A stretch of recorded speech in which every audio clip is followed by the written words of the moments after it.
At 2:15 a.m. on December 22, 1944, Captain Jack Pryor stood in a frozen Belgian cellar that smelled like gangrene and diesel fuel. Holding a scalpel over the blackened leg of a 19-year-old paratrooper who was biting down on a leather belt because there was no anesthesia left. Outside, German artillery was pulverizing what remained of Bastogne. The temperature was 8 degrees Fahrenheit.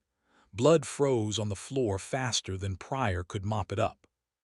He had no way of knowing that in exactly 4 hours, a German delegation would arrive under a white flag and demand Bastogne's surrender. That his commander would respond with a single word that would become legend. That relief was still 4 days away, and in those 4 days, more American soldiers would lose limbs to frostbite than to German bullets. That he would perform 47 amputations in 5 days, sawing through frozen flesh in a cellar lit by salvaged truck headlights, using instruments sterilized in melted snow. Listening to men scream themselves unconscious because the morphine had run out 3 days ago. The wounded who survived the surgery would face a different enemy, the cold, and the cold was killing more Americans than the Germans ever could. Bastogne wasn't supposed to be defended. It was a road junction in the Belgian Ardennes, 7 roads converging on a market town of 4,000 people, strategically important but not worth dying for. When the German offensive smashed through American lines on December 16, 1944, doctrine said to retreat, regroup, establish new defensive lines further west. But Lieutenant General Omar Bradley made a different calculation. The Germans needed those roads. Their entire offensive, 3 armies, 200,000 troops, 1,000 tanks, all of it depended on moving west through the Ardennes road network. Bastogne was the hub. Control Bastogne, and you controlled movement through the entire region. Deny the Germans Bastogne, and you choked their offensive before it could achieve its objectives. Bradley ordered the 101st Airborne Division to Bastogne, hold the town, stop the Germans, no retreat. The 101st had just come off 2 months of continuous combat in Holland. They were supposed to be resting, refitting, absorbing replacements. Instead, on December 17th, they were loaded into trucks and driven 107 miles through freezing rain to defend a town most of them had never heard of. They arrived with the uniforms they were wearing, the ammunition in their pouches, and whatever supplies they could grab in 30 minutes. No winter gear, no additional medical supplies. No heavy weapons beyond what they could carry. The division's artillery, critical for defending against German armor, was still in Holland. It would arrive later, maybe. 11,000 paratroopers and glider infantry against 3 German armored divisions. The math was brutal, but the 101st didn't do math. They did impossible. On December 20th, German forces completed the encirclement. Bastogne was cut off, surrounded by elements of the 2nd Panzer Division, Panzer Lehr Division, and 26th Volksgrenadier Division. Approximately 45,000 German troops outside the perimeter, 18,000 Americans inside, 11,000 from the 101st, plus stragglers from units that had retreated into Bastogne ahead of the German advance. Supply became critical immediately. The 101st had arrived with 3 days of ammunition and rations. By December 20th, those supplies were exhausted. Food was running out. Ammunition was being rationed.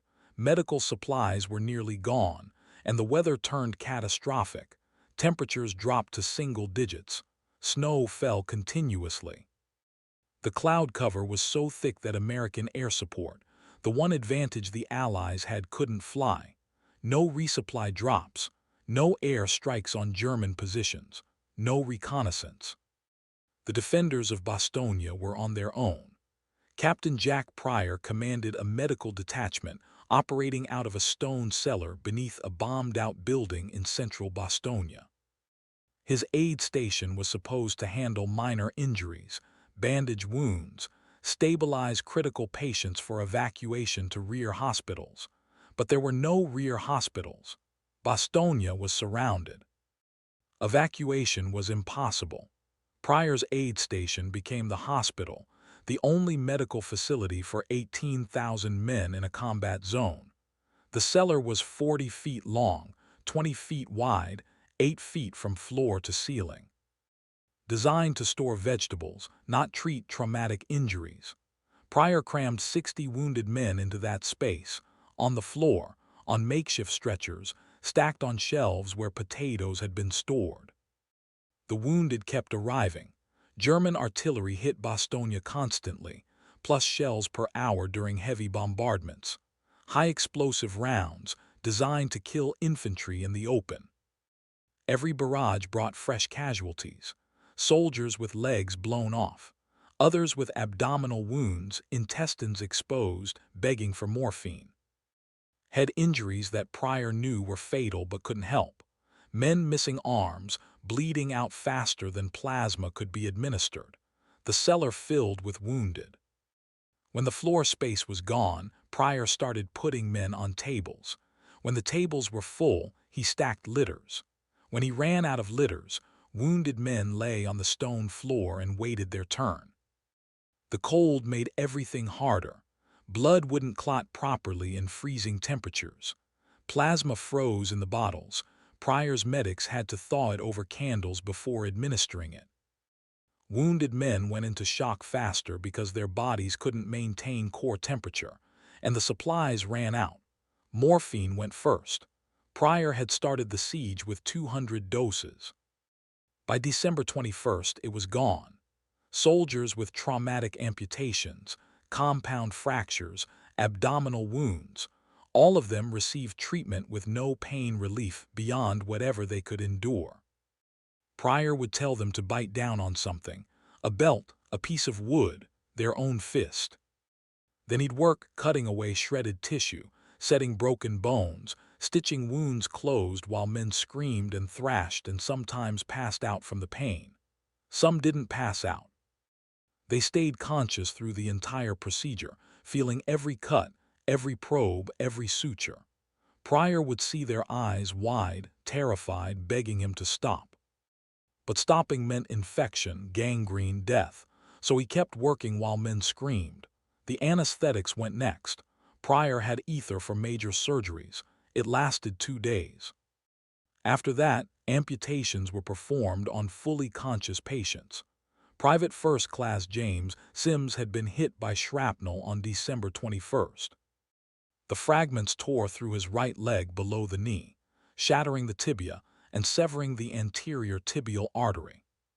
Pryor got the bleeding stopped and tried to save the leg, but over the next 24 hours the tissue turned black. Gangrene was setting in. In a rear hospital, antibiotics might have saved the leg. Pryor had no antibiotics. The leg had to come off. On December 22nd, Pryor laid Sims on a wooden table in the cellar. No anesthesia, no morphine.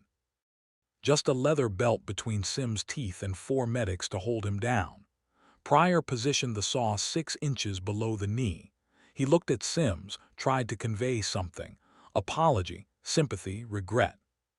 Sims nodded. He understood. It had to be done. Pryor cut. The scream was inhuman. Sims thrashed despite 4 men holding him down. The table shook. Blood poured from the incision.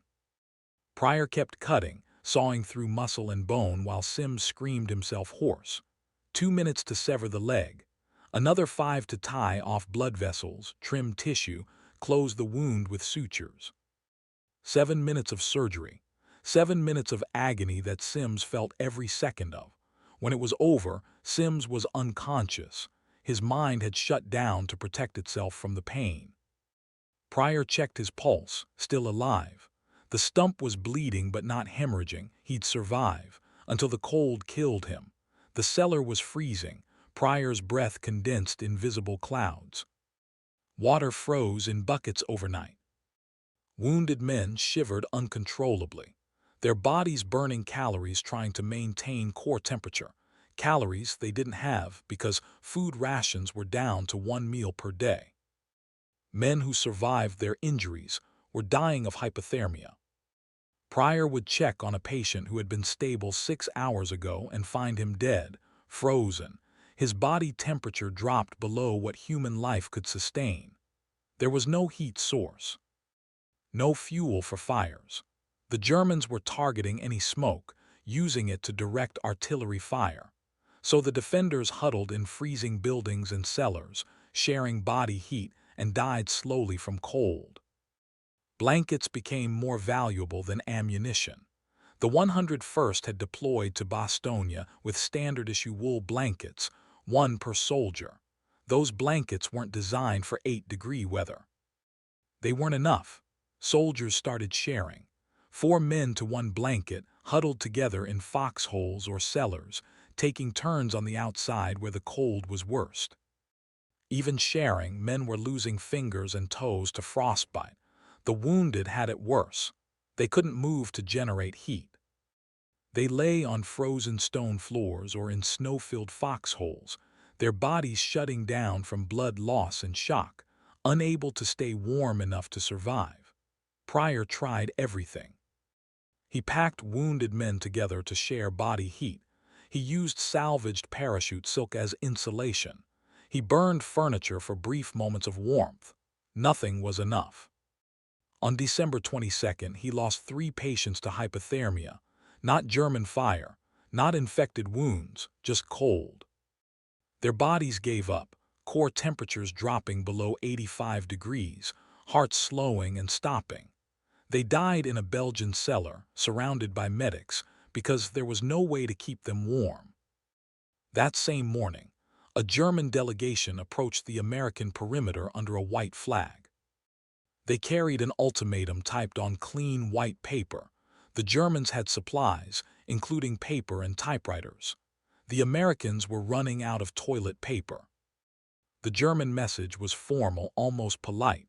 To the USA commander of the encircled town of Bastogne, the fortune of war is changing. This time the USA. Forces in and near Bastogne have been encircled by strong German armored units.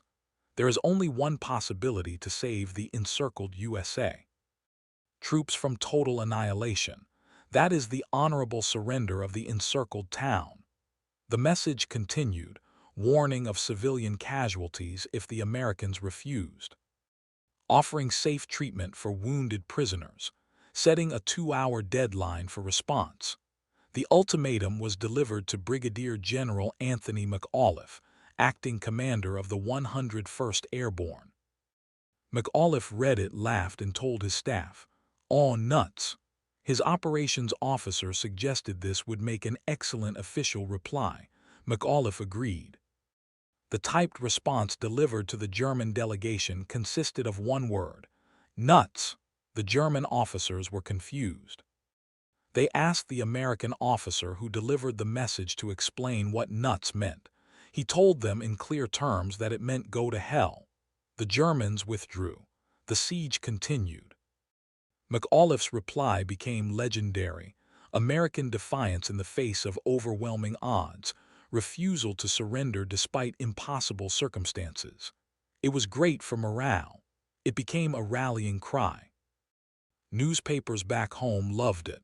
It also meant the siege would continue, and men would keep dying. In the cellar, Captain Pryor didn't care about legendary replies. He cared about the 60 wounded men freezing on his floor. He cared about the amputations he'd have to perform without anesthesia. He cared about supplies that wouldn't last another day. The refusal to surrender was strategically correct, militarily necessary. It denied the Germans the road network they needed. It bought time for Patton's Third Army to counterattack from the south. But it also meant more men would die in agony on Pryor's table. More would freeze to death waiting for treatment. More would lose limbs to frostbite that could have been prevented with adequate shelter and supplies. Pryor understood the strategy. He just had to live with the cost. December 23rd brought a miracle: clear skies. The weather system that had covered the Ardennes for a week finally moved on. Sunlight, visibility, flying weather. American air support arrived in force. C-47 transport planes dropped supplies by parachute, ammunition, food, medical supplies, blankets. Not enough to solve every problem, but enough to keep fighting. P-47 Thunderbolts strafed German positions. Medium bombers hit German artillery parks. The air support was devastating. American aircraft dominated the skies, and German forces that had been massing for assaults scattered to avoid the bombs. In the cellar, Pryor received the first resupply of medical equipment since the siege began. Morphine, plasma, sulfa powder, bandages. Not enough to treat everyone, but enough to ease some suffering. He immediately used the morphine on the patients who needed amputations. Over the next 2 days, he performed 11 more amputations, this time with morphine, sometimes with ether when the surgery was complex. The patients still screamed. The procedures were still brutal. But they didn't feel every cut. It was an improvement, small, insufficient, but better than nothing. The temperature remained brutal. Despite the clear skies, December 23rd brought new lows, 4 degrees Fahrenheit. Colder than any weather most of these American soldiers had ever experienced. Frostbite became epidemic. Soldiers in foxholes on the perimeter couldn't move for hours at a time. Movement drew fire. They sat in frozen holes, their feet wet from snow, their hands exposed to grip weapons, their faces exposed to watch for German attacks. Tissue froze. Fingers, toes, ears, noses. The flesh would turn white, then gray, then black. Soldiers couldn't feel it happening. The cold numbed the pain. They'd only realized they had frostbite when they tried to move and discovered their fingers wouldn't bend. Their toes wouldn't respond. By December 24th, frostbite casualties exceeded combat casualties. More men were being evacuated for frozen extremities than for German bullets. Sergeant Leighton Black spent 36 hours in a foxhole on Bastogne's eastern perimeter. His position overlooked a likely German approach route. He couldn't be relieved without leaving the position unmanned. So he stayed in the hole, his rifle ready, his feet slowly freezing. By the time he was relieved on December 24th, he couldn't walk. His boots had frozen to his feet. Medics had to cut the leather away. When they removed his socks, the flesh came with them. Black's toes were black with frostbite, all 10. The tissue was dead, frozen beyond recovery. Pryor examined him in the cellar. The prognosis was clear. The toes had to be amputated, all of them, immediately before gangrene spread. Black was 22 years old. He jumped into Normandy, fought through Holland, survived 6 months of combat. And now he was going to lose his toes because he'd sat in a foxhole for 36 hours in 4-degree weather.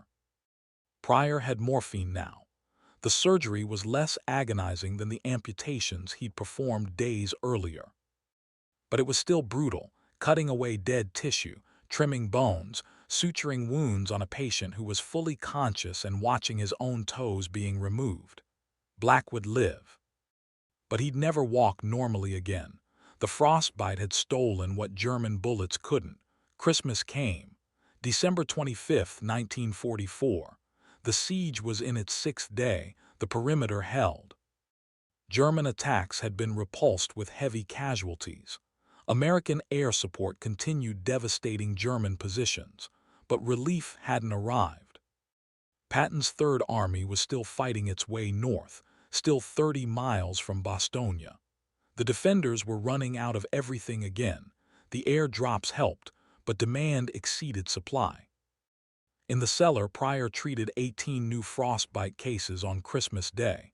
Not injuries from combat, injuries from cold.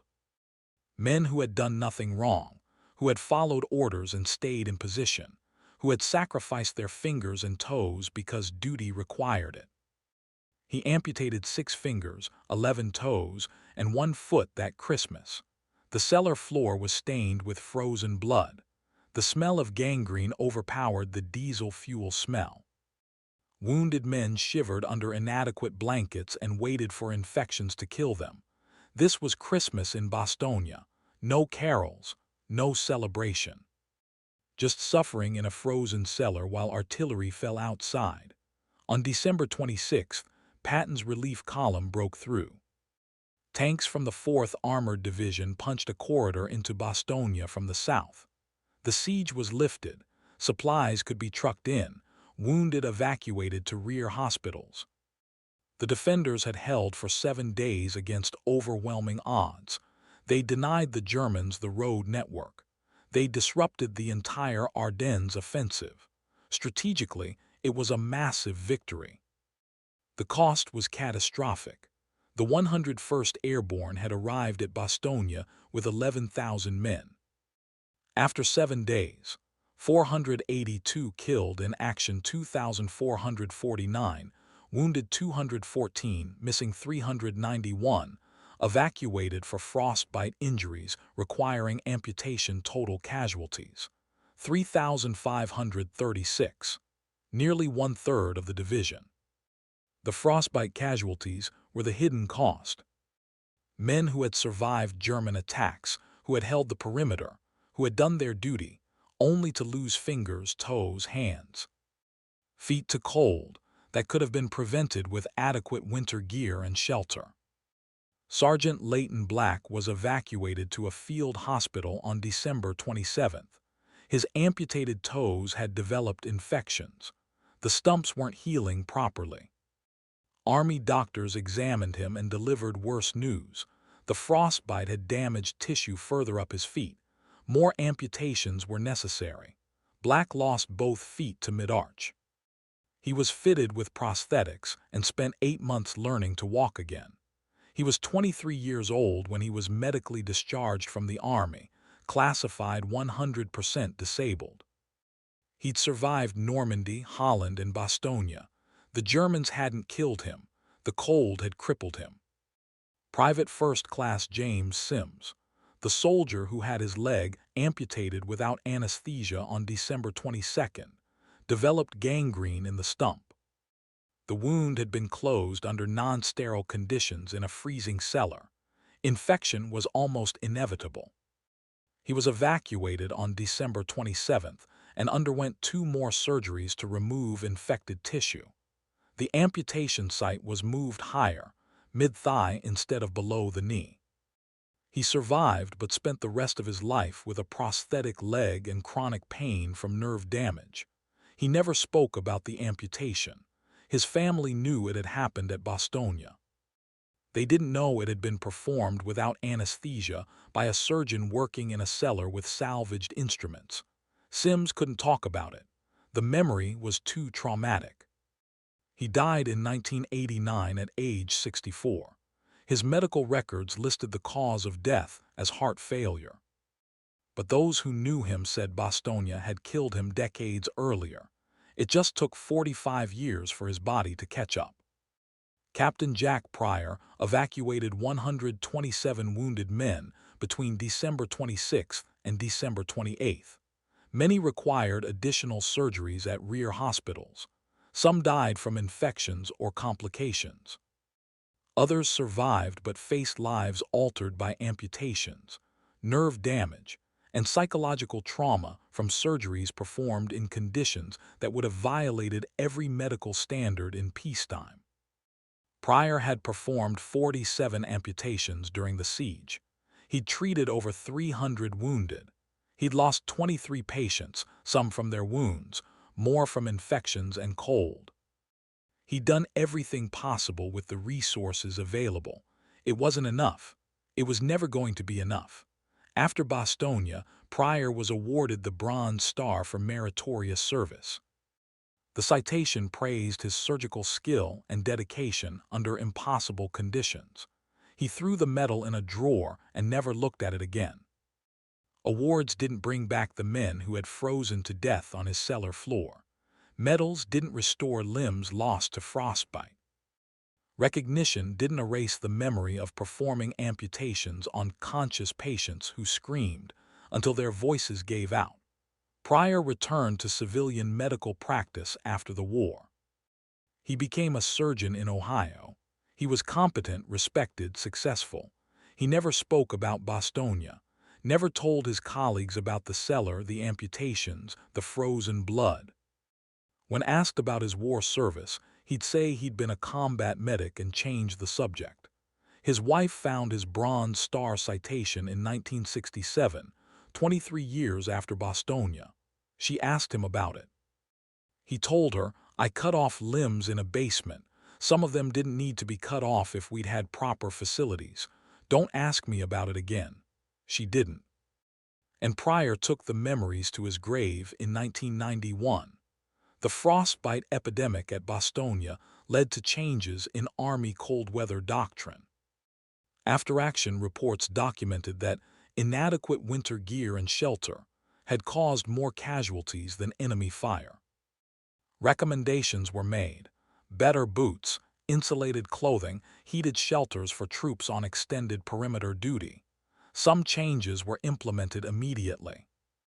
Better boots were rushed to frontline units in January 1945. Insulated parkas were distributed. Procedures for rotating troops out of exposed positions were formalized. Other recommendations were ignored or delayed. The Army was focused on winning the war, not improving comfort for troops, and winter would be over in a few months anyway. The lessons of Bastogne were partially learned, partially implemented, and then largely forgotten after Germany's surrender. When the Korean War began in 1950, American troops faced similar conditions: winter combat in inadequate cold weather gear. Frostbite became epidemic again. Men lost fingers and toes to cold that could have been prevented if the lessons of Bastogne had been fully implemented. The pattern repeated in later conflicts. Every winter war brought frostbite casualties. Every after-action report recommended better gear and procedures. Every peacetime budget cycle cut funding for cold weather equipment. Because frostbite doesn't kill you immediately. It's not dramatic like bullets or explosions. It's slow, insidious, easy to ignore until soldiers start losing limbs. The men who defended Bastogne became legends. The battered bastards of Bastogne, paratroopers who held against overwhelming odds, who refused surrender, who bought time for Patton's counterattack. Their story is told as triumph, American determination overcoming German armor, McAuliffe's "nuts" reply becoming a symbol of defiance. The siege lifted, the town saved, the battle won. All of that is true. It's also incomplete. The complete story includes Captain Pryor sawing through frozen legs in a cellar without anesthesia. Sergeant Black losing his feet to frostbite because he couldn't be relieved from a foxhole. Private Sims enduring amputation while fully conscious, biting through a leather belt to keep from screaming. The complete story includes 391 men evacuated for frostbite injuries that required amputation. Young men in their 20s learning to walk with prosthetics, adapting to life without fingers, living with chronic pain from nerve damage. The complete story includes the cold killing more Americans than German bullets. Hypothermia, frostbite, infections from wounds that wouldn't heal in freezing temperatures. These claimed more casualties than direct combat. That story is less inspiring. Less suitable for movies and monuments, harder to fit into narratives about American heroism and military triumph. But it's true, and it matters. The siege of Bastogne was a strategic victory. It denied the Germans their objectives. It demonstrated American resilience. It contributed to the ultimate defeat of Nazi Germany. It also destroyed thousands of lives. Men who survived the battle but spent decades dealing with amputations, disabilities, psychological trauma from suffering that could have been prevented with adequate preparation. Both things are true: victory and tragedy, triumph and suffering, Strategic success and individual catastrophe. History prefers simple narratives. Bastogne was won. The Germans were defeated. American forces prevailed. But in a frozen cellar beneath Bastogne, Captain Pryor performed 47 amputations on soldiers who screamed because there was no anesthesia. And those men lived with the consequences for the rest of their lives. That's the complete story, not as inspiring as Nuts, but more honest about what victory actually cost. If this story moved you, hit that like button. Every like tells YouTube to share this with more people who need to hear it. Subscribe and turn on notifications. We bring you the complete truths about history every single day. Drop a comment and tell us where you're watching from. The defenders of Bastogne are remembered as heroes. They were heroes. They were also victims of inadequate preparation, suffering cold that claimed limbs bullets missed. Thank you for watching. Thank you for remembering Bastogne, not just the triumph but the cost. Not just McAuliffe's reply but Pryor's amputations. Not just the strategic victory, but the frozen soldiers losing toes in foxholes because duty required them to stay in position. 482 killed in action. 2,449 wounded. 391 amputations from frostbite. The siege was lifted after 7 days, but the suffering lasted lifetimes. Sometimes victory and tragedy are the same event. Sometimes heroes and victims are the same people. That's the complicated truth that simple narratives miss. Bastogne was held. The price was paid in frozen flesh and amputated limbs and screams in a cellar. Both facts matter. Both deserve to be remembered.